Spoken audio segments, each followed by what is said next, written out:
Virginia is decriminalizing marijuana. On Sunday, Gov. Ralph Northam, D., announced he signed a bill that will eliminate jail time for simple marijuana possession, leaving only a civil penalty with a fine in place for the first offense. Northam previously said decriminalization was a priority for him, and the newly elected Democratic-controlled legislature soon followed his lead.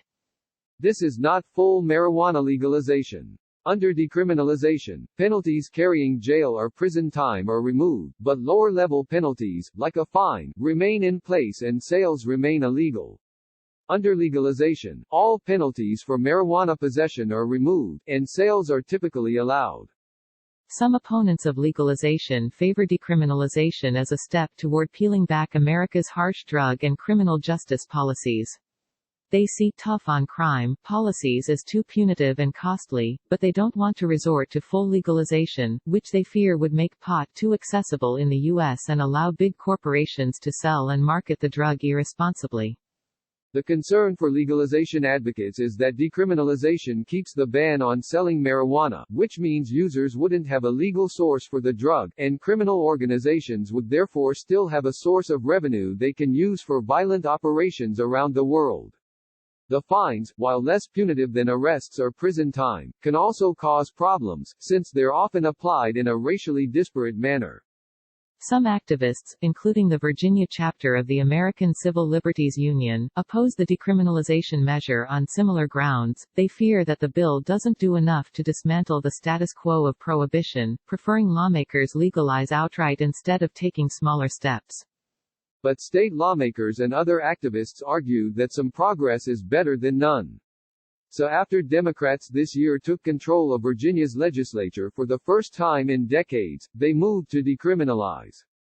11 states and Washington, D.C., have legalized marijuana, although Vermont and D.C. don't allow sales. 16 other states, now including Virginia, have decriminalized.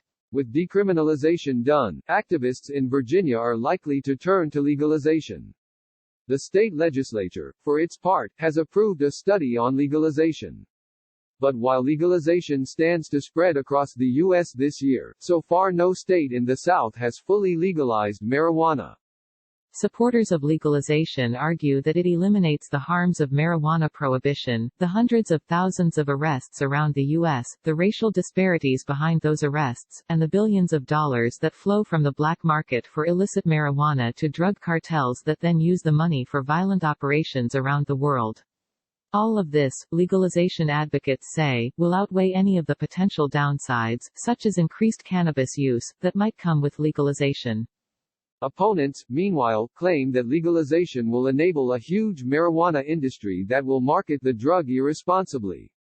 They point to America's experiences with the alcohol and tobacco industries in particular, which have built their financial empires in large part on some of the heaviest consumers of their products.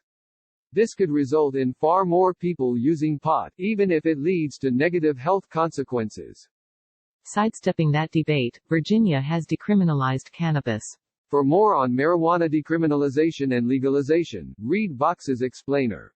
Support Vox's explanatory journalism. Every day at Vox, we aim to answer your most important questions and provide you, and our audience around the world, with information that has the power to save lives. Our mission has never been more vital than it is in this moment, to empower you through understanding. Vox's work is reaching more people than ever, but our distinctive brand of explanatory journalism takes resources, particularly during a pandemic and an economic downturn.